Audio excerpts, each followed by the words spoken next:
El 2001 la llevó a involucrarse en política. Marcela es diputada nacional y sabe que la ley tiene que cambiar. En Mujeres que Transforman, un podcast de la Coalición Cívica, hoy hablamos de salud mental. Marcela, impulsaste el debate por una nueva ley de salud mental. ¿Por qué empezaste este debate? ¿Cómo te surgió esta iniciativa? Cuando fue el episodio de Chano, que un policía le dispara porque no supo cómo contenerlo, cuando a los pocos días pasó lo del cabo Roldán en las puertas del Malva, que una persona evidentemente con trastornos mentales lo acuchilló y murió. Entonces empecé a investigar, empecé a contactarme con psiquiatras, con psicólogos, con enfermeras, con gente que había estado a cargo de clínicas de internación mental para ver qué es lo que pasaba, cómo podía ser que un policía no supiera cómo manejar, porque si ese policía hubiera sabido cómo manejar tanto a Chano como a la persona esta que estaba en situación de calle en las puertas del Malva, hubieran podido reaccionar. Y ahí me fui enterando que esta ley, que tiene ya 13 años, cercenó muchos derechos, por más que brindó otros, también cercenó derechos de familiares, derechos de pacientes, derechos de especialistas, como de psiquiatras también, al dificultar las internaciones involuntarias. Claramente que nadie quiere que la gente esté internada, pero hay veces que es necesario. Y cuando una persona tiene viciada su voluntad, porque está consumiendo estupefacientes o está en un brote psicótico porque tiene un trastorno, padeciendo una esquizofrenia, entonces ahí no es dueño de su voluntad. Entonces tiene que poder haber alguien que pueda interceder por él. ¿Qué es lo que te van a decir los que defienden la ley? No, pero la ley no lo prohíbe. La ley lo que dice es que las internaciones involuntarias, para que se permitan, tienen que estar avaladas por un equipo interdisciplinario de un psiquiatra, un psicólogo, un terapista ocupacional, una enfermera, un profesor de educación física. Está bien, pero estamos en Argentina. Una cosa es el mapa y otra cosa es el territorio, digo siempre yo cuando uno hace una ley.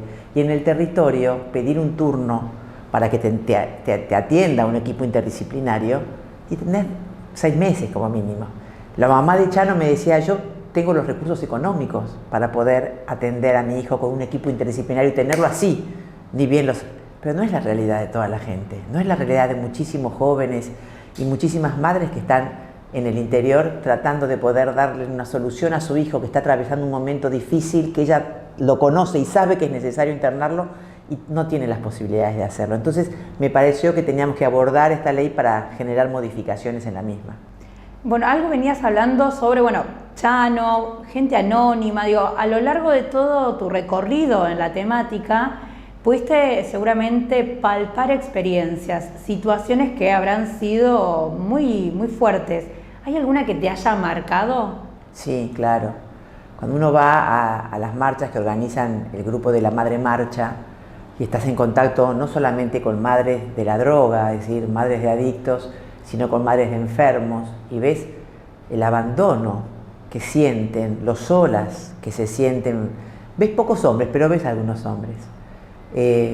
Lo solas que se sienten, la impotencia de ver sufrir a su hijo y no poder hacer nada o que alguien ayude para hacerlo. Una de las historias que más me conmovió fue la de Estela Mauri. Estela, ella misma te lo dice, es decir, yo con la ley anterior a la ley actual de salud mental, pude internar 2 veces a mi hijo que tenía problemas de consumo de estupefacientes, porque se podía hacer antes.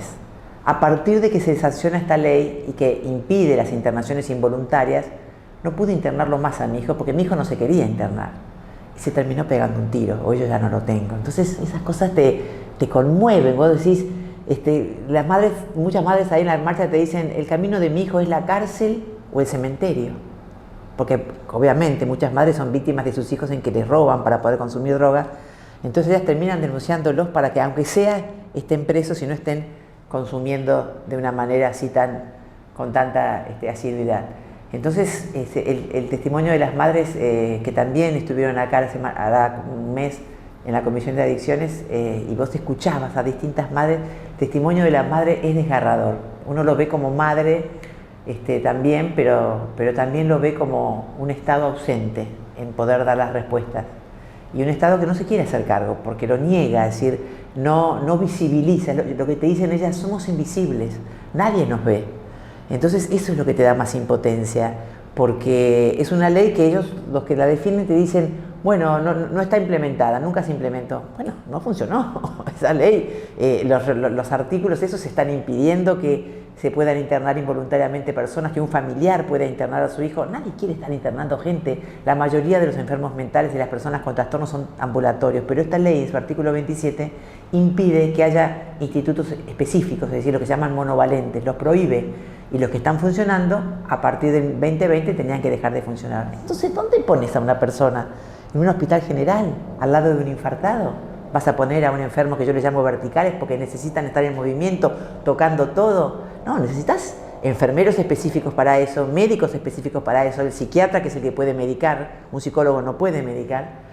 Y bueno, son ajustes que hay que hacer a esta ley y que vengo ya hace 1 año y medio luchando y que nunca se ha tratado todavía en la Comisión de Salud.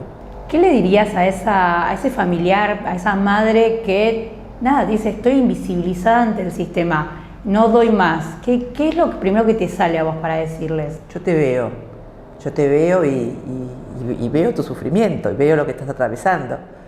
Y estoy trabajando para modificarlo. No bajemos los brazos, hagámonos escuchar, sigamos insistiendo. Las redes son una buena herramienta. Golpeemos puertas. Acá hemos golpeado la puerta de la titular de la Comisión de Salud, Mónica Fein, no las ha recibido todavía.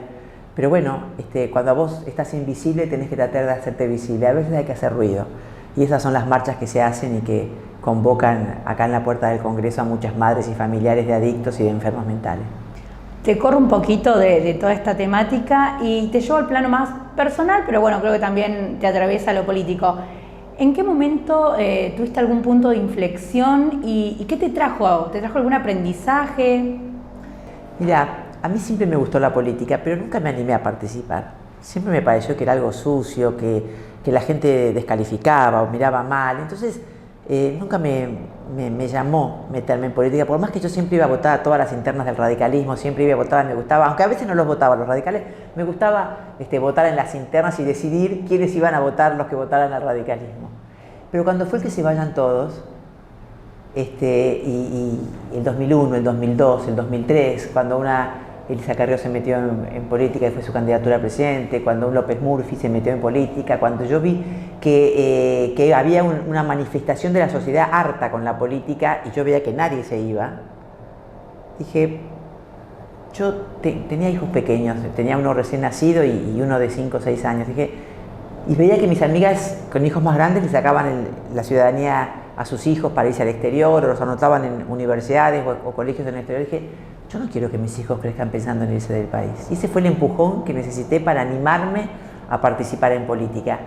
Y yo creo que, por más que es muchas veces desmotivante, ¿no? Porque es frustrante más que desmotivante, que a veces vos, y sobre todo desde el rol legislativo, no lográs todo lo que vos quisieras lograr. Yo creo que dije, bueno, mi misión tal vez acá en la política es acercar la política a la gente, es decir, seguir siendo yo la misma, pero desde un rol con algo de acción que uno pueda tener, pero que la gente no piense que el político está allá lejos, sino que el político también puede ser vos. Y se anime la gente a involucrarse, porque esto se cambia entre todos. Si vos dejás siempre que todo lo hagan los demás y nunca te involucras, vas a estar siempre quejándote, como cuando vos ves el tanque en el campo, el tanque de agua, y decís qué sucio está el tanque. Si no te metes adentro del tanque de agua para limpiarlo, vas a seguir diciendo que es sucio que está el tanque. Pero si te metes al tanque, lo vas a poder limpiar. No es fácil, no digo que sea fácil, pero creo que se puede. Y bueno, yo trato siempre de seguir siendo la misma, de estar cerca de la gente, de seguir con mis amigas, con mis compañeras de colegio, de seguir con mis grupos de cartas y de todos, y de hacer política. Porque creo que tenemos que acercar de que el político no es algo lejano. El político es un ciudadano de todos los días que tiene un rol, hacer política, pero eso no lo tiene que alejar de la gente. Muchas gracias, Marcela, por acompañarnos en este ciclo. Hablamos de lo que nos pasa, lo que nos interesa, lo que nos molesta o lo que nadie sabe.